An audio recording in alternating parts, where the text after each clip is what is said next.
Ujjwala gas 250 টকাত ঘৰত পাই যাব। এতিয়া কক মহিলাক 10,000 লাগিবনে নাই? এই 10,000টো আমি কেনেকে খৰচ কৰিম? 1 অক্টোবৰৰ পৰা মুখ্যমন্ত্ৰীৰ মন্তব্য।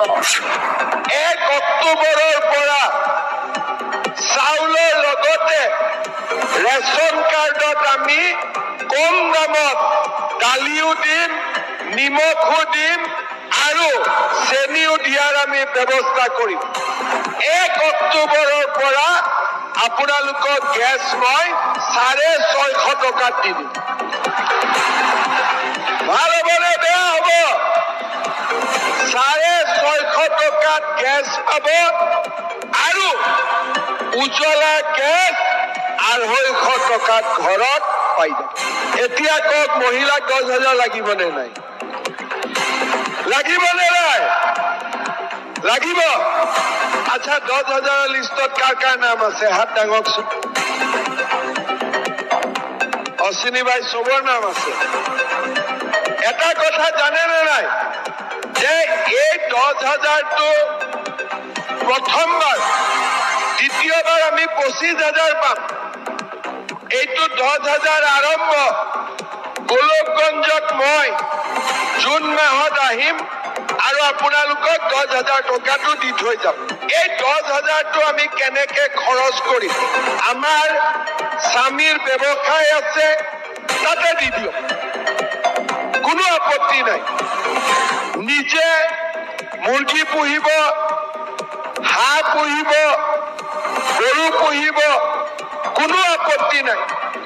কিন্তু এই 10,000 টকাটো যিসকলে ভাল কৰি ব্যৱহাৰ কৰিব, অহাবাৰ মই তেওঁলোকক 25,000 টকাকৈ আকৌ মই আপোনালোকক দিম। মই কথা ক'লে কথা ৰাখোনে নাই? কাৰোবাৰ ডাউট আছে নেকি? মই যি কওঁ কৰোনে নাই? এতিয়া আপোনালোকে 10,000টো পোৱাৰ পিছত টকাটো ভাল কৰি খৰচ কৰিব। অহাবাৰ মই 25,000 দিম। কিন্তু যাৰ এতিয়া 3টা বাচ্চা আছে, পিছৰবাৰ যদি আকৌ 4টা হৈ যায় 25টো নাপাব। কিন্তু মই ঠিক কৈছো নে নাই? গতিকে আমাৰ সকলোকে মই কম যে এই আঁচনিটো পাবৰ কাৰণে আজিও 3টা বাচ্চাতকৈ বেছি হলে নাপায়, আৰু 3টা জেগাত বোলে মোৰ 4টা হৈ গল তেতিয়াও নাপাব। সেইকাৰণে হাজবেণ্ড বিলাকে মনত ৰাখিব কথাটো, ঠিক আছে? পতি পত্নী দুইটাই মনত ৰাখিব। এই 25টো গৈ তাৰ পিছত 50 হ'ব। 10,000, 25,000, 50,000, কিন্তু বাচ্চা 3টাই থাকিব লাগিব।